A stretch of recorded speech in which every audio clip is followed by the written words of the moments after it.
Steve again from RC Tanks and Trucks 24/7. You're new to the channel, please consider subscribing. There's heaps of cool stuff just like this. Now what we have here is a new V3 110 scale crawler from RGT.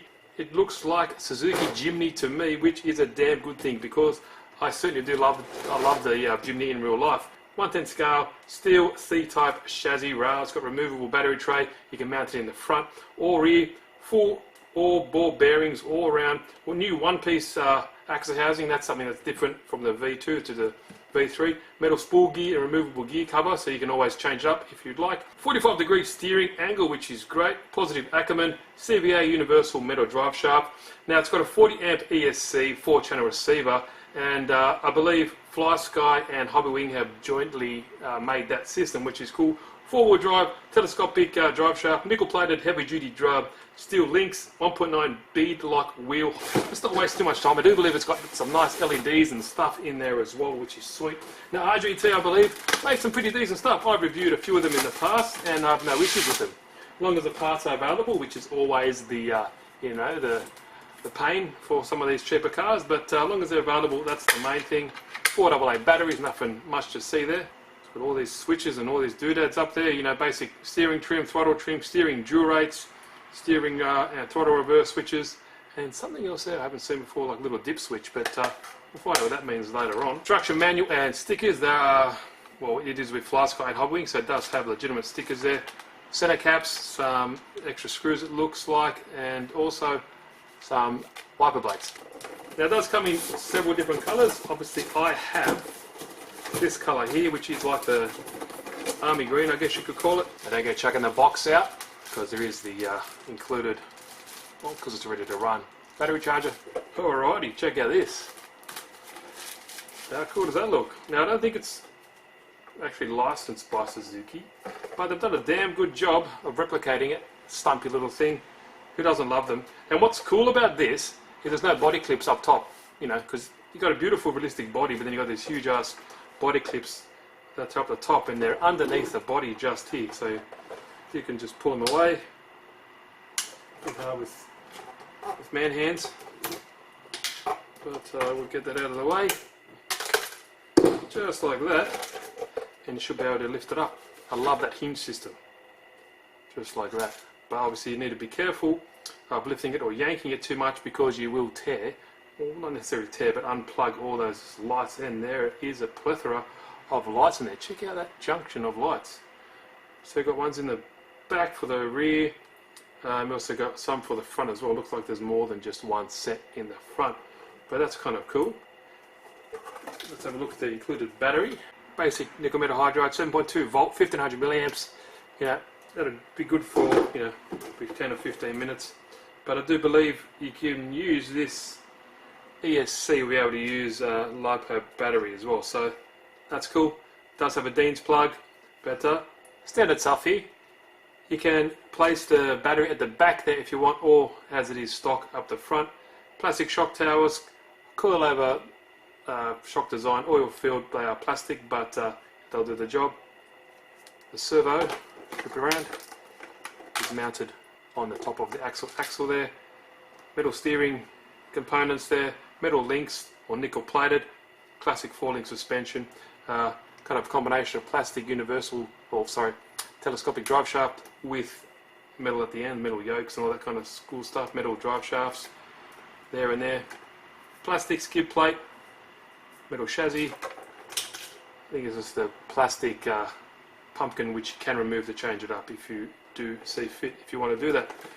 Nicer designed beadlock tyres and wheels.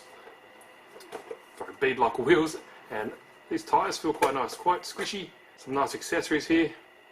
Got a little axe and a shovel, actual tyre you can use if something happens, and just an overall nice designed body. A lot of accessories that come with the kit. Snorkel, you have nice side mirrors, roof rack, pretty nice looking design. Proper plastic bumper, not integrated into the Lexan. Proper bumper there. 6 kilo steering servo, like I mentioned before, on the axle. Rock sliders on the side here, they are plastic. Everything else is plastic at the bottom, but hey, they'll do. Not too bad. So quickly about these little dip switches, you have 4 here.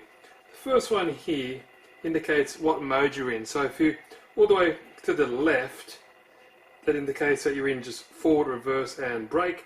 If you're all the way to the right, indicates that you're in forward and reverse only. So you switch those, you can change them up as you see fit. Second one, battery type, that's number 2. If it's to the left, that is on LiPo mode. To the right, that is on nickel metal hydride mode. So as you can see, I have forward and forward brake and reverse for number 1 to the left. Number 2 I have in LiPo mode, it's all the way to the left. Number 3 is pretty cool, and that indicates if you want drag. So, you know, if you can turn it off or on completely, and if you do have it on, you can set the limit that you want it to as well. So I do believe it's 50 or 75%. I do like that. That's kind of nice. So that's what those dip switches do, and they do it all on the fly. You can use a model, change it, and if you like it, that's sweet. Now, it does have a pretty complicated and sweet looking light setup. Now, you turn them on all by here. You got all these different modes. There's like there's a whole page and a half about the lighting system, and you can change it if you can do different settings. It gives you just blinkers. Change the mode here. You can do like flashing modes, and it's it's pretty funny. Double click again, I do believe changes another mode, as you can see, just like that. The blinkers are on. That mode looks pretty cool. I do like that one. And there's a few, but that one looks cool. Got the ring. It's also you can get it without the main headlight and just the blinkers. If I bring it up closer, you can see the actual blinker is like a halo around it, and the back as well. Pretty cool. No brake lights. That's weird. Would have wished I had a brake light, but whatever. Enough of that.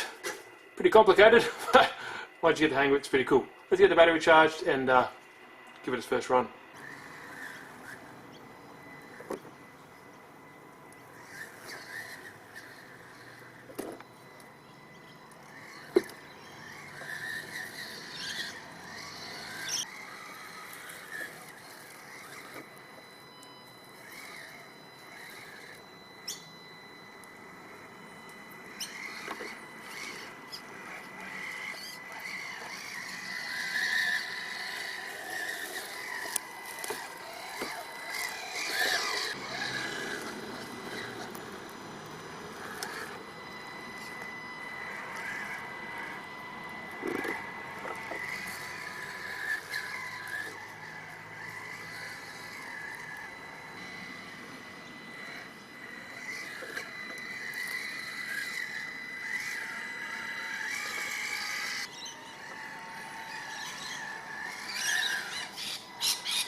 Alright guys, what do you think of the RGT Rock Cruiser version 3? I think it's pretty sweet, performs well, ESC and motor are perfectly paired, and it has really good steering angle as well. I like the fact that you can change the drag brake settings, all that kind of stuff, if you want it to roll, coast or drag brake. You've got different settings, 50 and 75% as well. It's really nice. It has lights if you want, and it's got the, the blinkers you can see, turning left and right as well on the back.